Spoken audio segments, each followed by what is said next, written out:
Hello प्यारे भाइयों और बहनों, आपका मैथ टीचिंग में स्वागत है। मैं यूजीसी नेट इतिहास सेकंड पेपर की फर्स्ट यूनिट से कुछ टॉपिक बना रही हूँ, जो नोट्स बना रही हूँ, जिसके अंदर हमारी जो संकल्पनाएं, विचार, अवधियाँ और शब्दावलियाँ दिया हुआ है, जिसके अंदर ये सिलेबस में नहीं है, लेकिन सिलेबस के पूर्व ये कुछ शब्दावलियाँ दिया हुआ है, जिसमें भारतवर्ष है। अगर आपके पास सिलेबस नहीं है तो आप कुछ तैयारी नहीं कर सकते। सभा और समिति सभा ये डिटेल में, ये समिति डिटेल में, और क्योंकि यहाँ छोटे छोटे पॉइंट दिए, मैं भी आपको सिलेबस भी बताऊंगी और नोट्स कहाँ से बनाए 2 पेज में बनाए अभी तक, तो वो पूरे बता दूंगी मैं आपको। उसके बाद वर्णाश्रम था, 4 नंबर पे था वेदांत है। तो ये ये देख सकते हो, मैंने 1 पेज में नोट्स बनाए, सिर्फ 1 पेज के ही अभी। तो नेक्स्ट मैं आपको पूरे के पूरे नोट्स धीरे धीरे मैं दे रही हूँ। ये पप्पू सिंह प्रजापत की बुक है, आप देख सकते हो। ये पप्पू सिंह प्रजापत, अरविंद भास्कर, इन बुक से मैं आपको पूरे एग्जाम की प्रश्न कराऊंगी। पहले आपको सिलेबस आपके पास होना चाहिए। ये यूथ कंपटीशन टाइम्स की पुस्तक है। ये जो यूजीसी नेट की है, ये भी इतिहास की है, जो पूर्व एग्जाम में आए हुए प्रश्नों की है। तो यहाँ से आपको दे सकते हो, ये नवीनतम पाठ्यक्रम है यूजीसी नेट, संकल्पनाएं, विचार, अवधियाँ, शब्दावलियाँ। ये आपने देखा। यहाँ से भारतवर्ष, सभा, समिति, वर्णाश्रम, वेदांत, पुरुषार्थ, संस्कार, यज्ञ, गणराज्य, जनपद, ये सब आप देख सकते हो, ये शब्दावली है। उसके बाद यहाँ से इकाई स्टार्ट होती हैं। तो आप कहोगे तो मैं शब्दावली के नोट्स दे दूँ, अगर आप कहो तो इकाई फर्स्ट से सेकंड से कम 10 इकाइयाँ हैं। तो जून में हमारा एग्ज़ाम है, अगर हो सका तो वो पूरी हो जाएगी, नहीं तो पूर्व एग्ज़ाम में आने के लायक जो भी होगी ना इकाइयाँ, वो पूरी करा दूँगी मैं आपको। तो ये है यूजीसी नेट की जो पूर्व एग्ज़ाम की पर्सन, और सिलेबस मैंने बता लिया। नोट्स कहाँ से बनाए हैं वो मैं बता देती हूँ अभी, और आपको ऐसे ही शॉर्ट नोट्स मिलेंगे। और ये जो बुक है ना पप्पू सिंह प्रजापत की, इसके अंदर पूरे एग्जाम में आए हुए प्रश्न है। तो वो एग्ज़ाम जब नज़दीक आए ना, तब मैं इनको पूरी डिटेल से दे दूँगी आपको। ये दृष्टि इतिहास की बुक है, और मैंने यहाँ से भी ये बुक लाई है, क्योंकि इसमें जो शॉर्ट नोट्स टाइप दिए हुए सब इतिहास के, ये आप देख सकते हो। ये सेकंड प्रश्न पत्र इतिहास है, उसके सब दिया हुआ है। और यहाँ से ये सिलेबस है, ये सिलेबस आप देख सकते हो। पशुचारण, खाद्य संपद संग्रह, उत्पादक, जहाँ नवपाषाण काल, ताम्रपाषाण काल, युग, इसके अंदर से दोनों युग है ना, यहीं से हमारे नेट में यही टॉपिक है सिर्फ। अधिवास, वितरण, औजार और विनिमय ढांचा।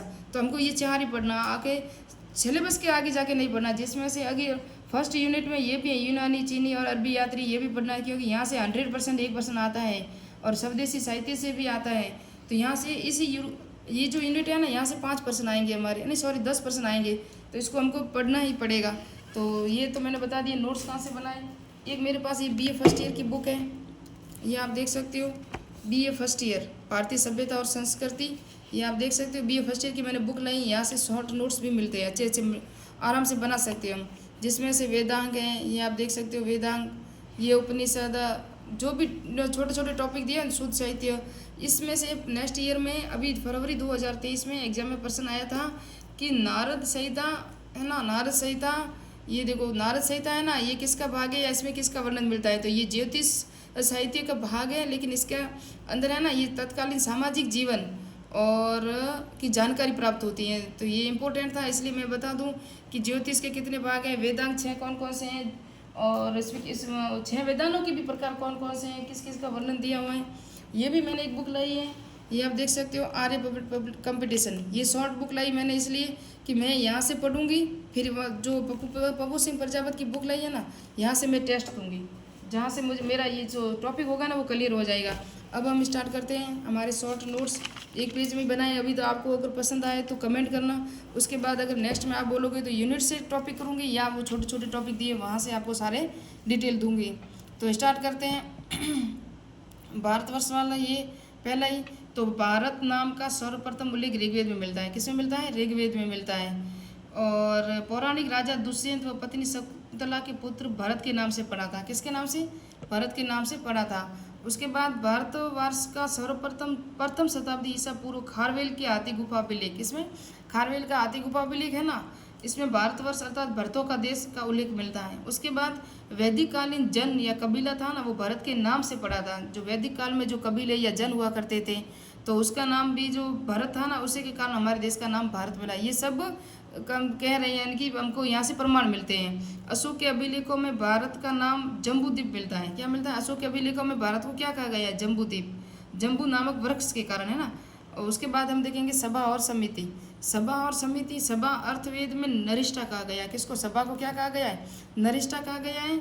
और अर्थवेद में प्रजापति की 2 पुत्रियां भी सभा और समिति को कहा गया है। फिर ऋग्वेद में सभा, ये सभा का पहले डिटेल हम पढ़ेंगे। तो ऋग्वेद में सभा का 8 बार वर्णन मिलता है। यह वृद्ध और अभिजात लोगों की संस्था थी जिसे मंत्री परिषद भी कहा गया है। और यह न्यायिक कार्य भी करती थी। क्या करती थी? न्यायिक कार्य। यानी कि सभा थी ना, ये हमारे यहाँ राज्यसभा है ना वर्तमान, ये थी, ये समझ लो आप। उसके बाद आप देखोगे तो समिति, समिति ऋग्वेद में 9 बार वर्णन मिलता है। किसका? समिति का 9 बार वर्णन मिलता है। राजा, ये सामान्य जनता की प्रतिनिधि सभा थी, यह राजा पर नियंत्रण रखती थी। यानी कि समिति थी ना, ये हमारे वर्तमान लोकसभा से इसको हम कर सकते हैं, आप उसको लोकसभा से जोड़ सकते हो। सभा और समिति देख लें, अभी हम डिटेल से देखेंगे। समिति थी, ये समिति में सभाओं को सभापति होता है ना, समिति में सभापति को ईशान कहा जाता था। तो समिति क्या थी? जिसमें प्रधानमंत्री होते हैं उसको ईशान कहा जाता था। हमारे यहाँ लोकसभा है, तो लोकसभा के जो अध्यक्ष हैं वो प्रधानमंत्री है ना, हमारे लोकसभा के बहुमत दल के नेता को प्रधानमंत्री बनाया जाता है। लुंग विंग ने सभा को अपर हाउस, सभा को क्या कहा? अपर हाउस, राज्यसभा यानी उच्च सदन का है। समिति को लोअर हाउस यानी निम्न सदन का है। ये ऋग्वेद की प्रशासनिक संस्थाएं थी। ऋग्वेद के में कौन कौन सी प्रशासनिक संस्थाएं थी? तो सभा थी, समिति थी, विदत थी, और एक थी आर्यों की सबसे प्राचीन संस्था विदत थी। कौन सी थी? विदत। इसकी बैठक में सैनिक लूट के विभाजन के संबंधी कार्यों का निपटारा व धार्मिक कार्य होते थे इसके अंदर। किसके अंदर? विदत के अंदर। उसके बाद विदत का ऋग्वेद में 122 बार उल्लेख मिलता है और गण का 46 बार। गण कौन होती थी? अभी नेक्स्ट में आपको मिल जाएगा आगे। ऋग्वेदिक काल में महिलाओं की भी सभा व संविदत में भाग लेती थी, सभा और विदत में भाग लेती थी, है ना। समिति का नहीं बोला यहाँ ना इन्होंने। फिर है ऋग्वेद में सत्र, वात्र और गण क्या थी? सेना की इकाइयाँ थी। क्या थी? सत्र, वात्र और तथा गण सेना की इकाइयाँ थी। उसके बाद वर्णाश्रम। ऋग्वेद में अंतिम काल में 10वें मंडल में पुरुष सूक्त के विराट पुरुष द्वारा 4 वर्णों की उत्पत्ति का से, यानी कि मुख से ब्राह्मण की, भुजाओं से क्षत्रिय की, जांघों से वैश्य की और पैरों से शूद्र की उत्पत्ति हुई थी। ये वर्णाश्रम है। वैश्य व शूद्र शब्दों का ऋग्वेद में 1-1 बार उल्लेख मिलता है। कितनी बार मिलता है? वैश्य और शूद्र का 1-1 बार उल्लेख मिलता है। वैश्य शब्द का उल्लेख पुरुष सूक्त में भी हुआ है। शेष ग्रंथ में विष शब्द का, यानी कि वैश्य शब्द का पुरुष सूक्त में 1 बार उल्लेख हुआ है। उसके बाद वैश्य शब्द के स्थान पर किसका उल्लेख हुआ है? विष शब्द का उल्लेख हुआ है ना। उसके बाद आप देखोगे तो ऋग्वेद में वर्ण व्यवस्था का जन्म आधारित थी। तो ये हम सबको पता है कि ऋग्वेद में वर्ण व्यवस्था जन्म आधारित थी, लेकिन ऋग्वेद में जन्म आधारित थी न होकर कर्म आधारित थी। सॉरी, ऋग्वेद में वर्ण व्यवस्था जन्म आधारित न होकर कर्म आधारित थी। ऋग्वेद में 9वें मंडल में एक ऋषि कहता है, 9वां मंडल है ना ऋग्वेद का, उसके अंदर ऋषि कहता है मैं कवि हूँ, मेरा पति वैद्य है, मेरा पिता वैद्य है, मेरी माता अन्न पीसने वाली है, साधन अन्न पीसने वाली है। यानी कि मैं कवि हूँ, मेरा अलग कार्य है, मेरा पिता वैद्य है, वो चिकित्सक है, उनका अलग कार्य है, मेरी माता अन्न पीसने वाली, जो सब कार्य करने वाले हैं। यानी कि साधन भिन्न भिन्न है, परंतु सभी की धन की कामना करते हैं, यानी सभी धन के लिए कार्य करते हैं। ये जन्म आधारित नहीं थी, जन्म आधारित न होकर कर्म आधारित थी। जो कार्य करेगा वही होगा। ऋग्वेद में दास प्रथा का प्रचलन था। ये BA फर्स्ट ईयर की बुक में लिखा था, इसलिए मैंने लिखा है। ऐत्रेयन ब्राह्मण में सर्वप्रथम 4 वर्णों के कर्तव्यों का उल्लेख मिलता है। किसमें मिलता है? ऐत्रेयन ब्राह्मण है ना, उसके अंदर सर्वप्रथम 4 वर्णों के कर्तव्यों का उल्लेख मिलता है। ब्राह्मण, क्षत्रिय, वैश्य ही उपनयन संस्कार कर सकते अधिकारी थे। यानी कि ब्राह्मण, क्षत्रिय, वैश्य थे ना, उपनयन यानी कि ऋषि के पास बैठ के शिक्षा ग्रहण करना, जिसमें ब्रह्मचार्य कहते हैं। तो ये तीनों ही कर सकते थे। इन तीनों को द्विज कहा गया। क्या कहा? ये कई बार एग्जाम में आया हुआ है, द्विज कहा गया। शूद्र वर्ण में उपनयन संस्कार का पात्र नहीं माना गया। उपनयन को, शूद्र वर्ण को उत्तर वैदिक काल में केवल वैसे ही कर चुकाते थे। उत्तर वैदिक काल में सिर्फ वैसे थे ना, वही कर चुकाते थे। ब्राह्मण, क्षत्रिय, वैश्य, शूद्र 4 वर्ण है। अब वेदान है ना, वो नेक्स्ट वीडियो में हम पढ़ेंगे। वीडियो बहुत बड़ा हो गया है।